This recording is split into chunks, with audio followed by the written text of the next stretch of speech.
tapping. So welcome to, I am Lorna Hollinger. I am the founder of the Australian Tapping Institute. And my aim on this channel, on this group, is to bring you as much tapping work as I can that you can translate into your own life, so you can actually clear some of your own blocks and clear some of your own limits and actually do a whole bunch of your own work.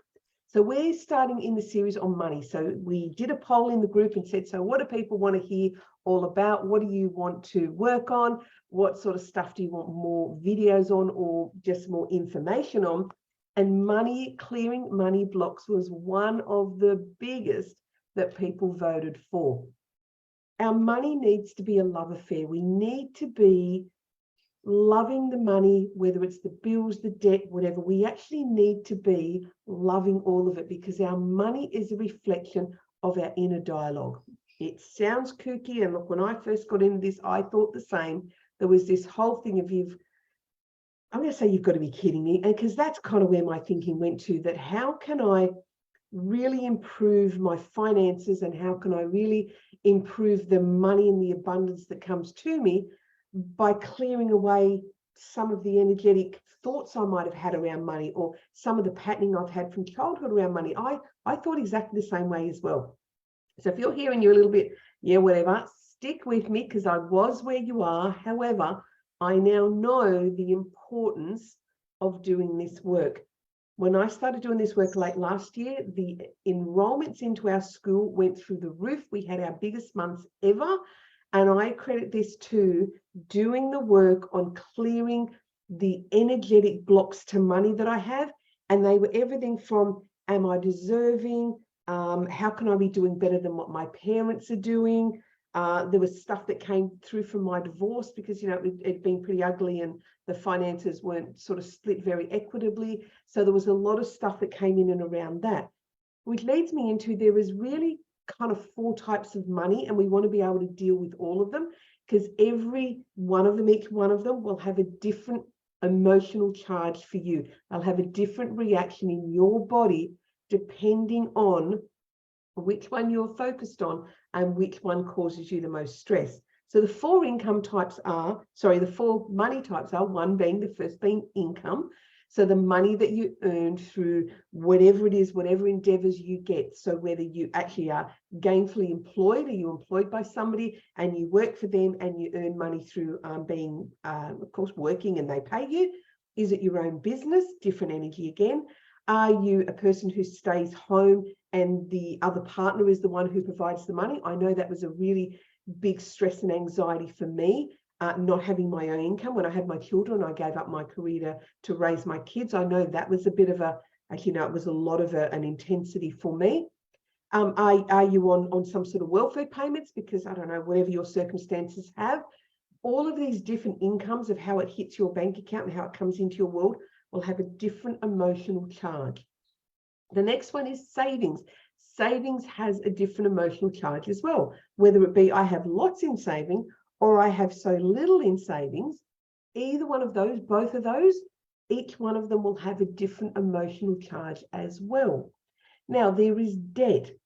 Debt has a very different emotional charge to the body as well, whether it's a mortgage because you're paying off your house, and goodness, I mean, around the world, the mortgage interest rates aren't doing all that great for those who would have a mortgage. Is it a mortgage because there's a property attached to it? Maybe there's multiple mortgages for property attached to it.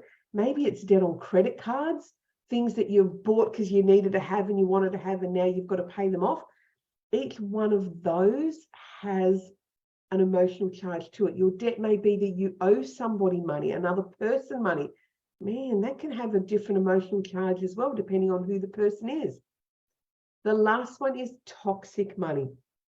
Toxic money is the money you've either had to fight for, somebody's fought you for, there has been some sort of battle over it, some sort of struggle, a whole bunch of unpleasantness around it. And I know any of us who have been through a divorce, male or female side, doesn't matter which side, those toxic money conversations and fights and arguments over possessions, property and money can absolutely leave an emotional charge in us. So we want to be able to deal with some of these. Today we've got Time Beautiful. I just want to do some quick tapping with you on the emotional charge around your money. So even though I have this intensity when I think of money, my body is wired to feel. Mine is fear, mine is anxiety. You put in what yours is, feel into it. I deeply and completely accept myself. So even though I have this emotional charge around money, when I look at my bills, when I look at my savings, those credit card statements come in, I deeply and completely accept myself. Even though I have these sensations in my body, when I think about money, whether it's because I have enough, because I don't have enough, because I had to fight for it, someone else battles me over it, I deeply and completely accept myself. Let's go do some tapping. My body is hardwired to react. Whenever I have these money worries, when I think about money, think about my savings or my income, how do I live? Do I live hand to hand, or what is it? Paycheck to paycheck? Do I have enough savings in the bank? Are my savings being completely reduced?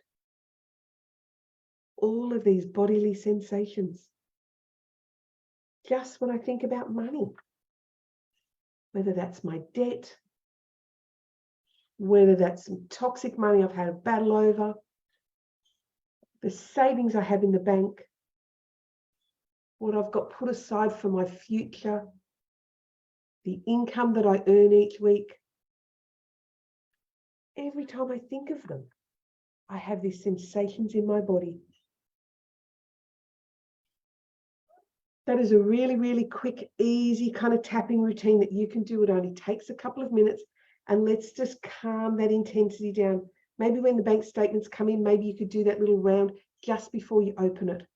Maybe it's, you need to spend some time and sit and journal and figure out what is it about this money stuff that reacts. Because it's a reflective of our inner dialogue. So if we have a conversation about money with money that's not a love affair, that we don't love it, that it doesn't have this beautiful in and out flow to it, that there's not enough coming in, and we have some anxiety around it, doing some tapping on those intensities will absolutely open up the channels to more abundance.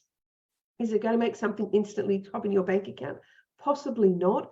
But what it does is it opens up the channels in the body and allows the energetic world to do its part as well. You're doing the actions, whether you're running your business, your career, you're managing your finances, whatever you're doing out there in the external space is great. But why not come and do some of the internal work as well to get the two of them flowing together?